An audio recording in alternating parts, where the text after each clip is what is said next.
Hi guys, this is Tom Queen, and today we're going to talk about how to say no the right way when you're doing business.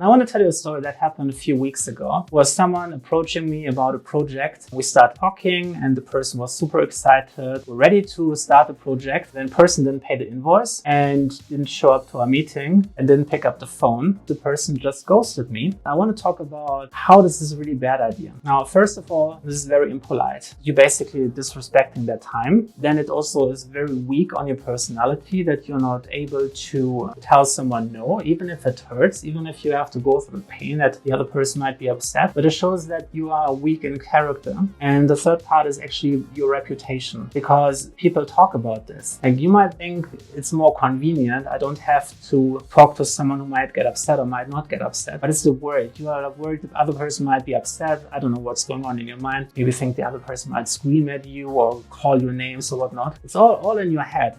But what's happening is that you are now in this person's mind, someone who has a weak character, and people talk. You don't see this necessarily, but the next time someone asks me for feedback about the person, this is going to be the story I'm going to tell. Over the long run, if you continue to behave this way in business to different people, you get a lot of people to talk. And at some point, you have a really bad reputation, and then you are losing out on a lot of business. Now, what's the better way to say no if you change your mind? So the first thing you can do is to man up or to woman up and to face reality. When you go back on your word, this is obviously upsetting to the other person. What's even more upsetting is if you don't have the guts to tell them. So the first thing is you have to actually stand up and explain yourself. You might get some unhappiness on the other person's part because you waste a lot of time, but it's much better for the long run and for your reputation that you actually explain the reasoning. Because the thing is, if you don't do that, people will talk. And the next time someone asks me about you, this is the story I'm going to tell, that you are someone who has no character and who ghosted. Instead of me actually telling the story, yes, something actually happened in your life. There's actually a perfectly understandable reason why this happened. So what story do you want me to tell when someone asks me about you? Let me know in the comment what you think about ghosting. Have you ever been ghosted before? Or have you ever ghosted someone? And make sure that you subscribe to get future updates on LinkedIn marketing videos in your inbox.